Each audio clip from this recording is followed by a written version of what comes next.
টঙ্গিবাড়ি থেকে মুন্সিগঞ্জের বিভিন্ন জায়গা থেকে আমাদের লোকজন এসছেন, অভূতপূর্ব সারা। এবং এই সারা দেখেই বোঝা যায় এই এলাকার কতটা প্রাণের দাবি এই সেতুর সমাপ্ত করা।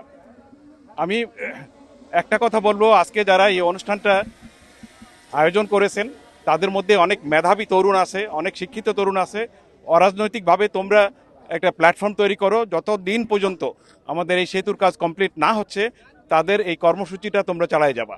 অনিশ্চয়তাকে কাটানোর জন্য আজকের আমাদের এই মানববন্ধন।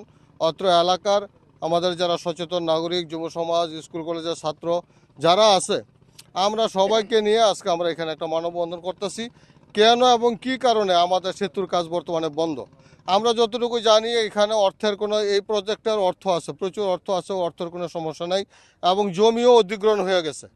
জমিগুলো দুই পাশে যে জমি এগুলো অধিগ্রহণ হয়েছে, এইগুলার কাগজও আমাদের কাছে আছে, পেপারসও আছে।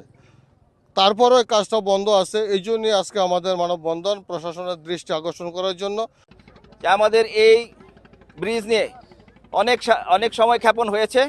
আমাদের এই অত্র এলাকার হাজার হাজার মানুষ, আমি তো বলবো লক্ষাধিক মানুষ এই রাস্তাটা দিয়ে ঢাকা আসা যাওয়া করে। যেহেতু এই রাস্তা দিয়ে গেলে, এর আগে যে রাস্তা দিয়ে মানুষ আসা যাওয়া করতো তার চেয়ে 3 ভাগের 1 ভাগ সময় লাগে।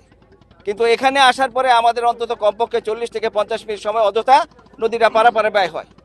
অবশ্যই সচেতন নাগরিক হলে আমরা সবাই এটার প্রতি অবশ্যই শেষ পর্যন্ত খেয়াল রাখবেন, ব্রিজ হওয়ার আগ পর্যন্ত যাতে আমরা প্রতি মুহূর্তে ঠিকাদারকে সহযোগিতা করব, ঠিকাদারকে কোনো রকম ডিস্টার্ব না করে, চাঁদা দাবি না করতে পারে, সেই হিসাবে আমরা সর্বস্তরের জনগণ ঠিকাদারকে আমরা সহযোগিতা করব। বর্তমান সরকার সহ যথাযথ কর্তৃপক্ষকে অনুরোধ করব, আমাদের এই ব্রিজের কাজটি কোনো অশুভ শক্তির ভয়ে কিংবা কারো প্ররোচনায় না থেকে আমাদের ব্রিজের কাজটি যেন দ্রুত করে দেওয়া হয়, সেই দাবিটা আমরা আমাদের মুন্সিগঞ্জের বাসীর পক্ষ থেকে দাবি করছি।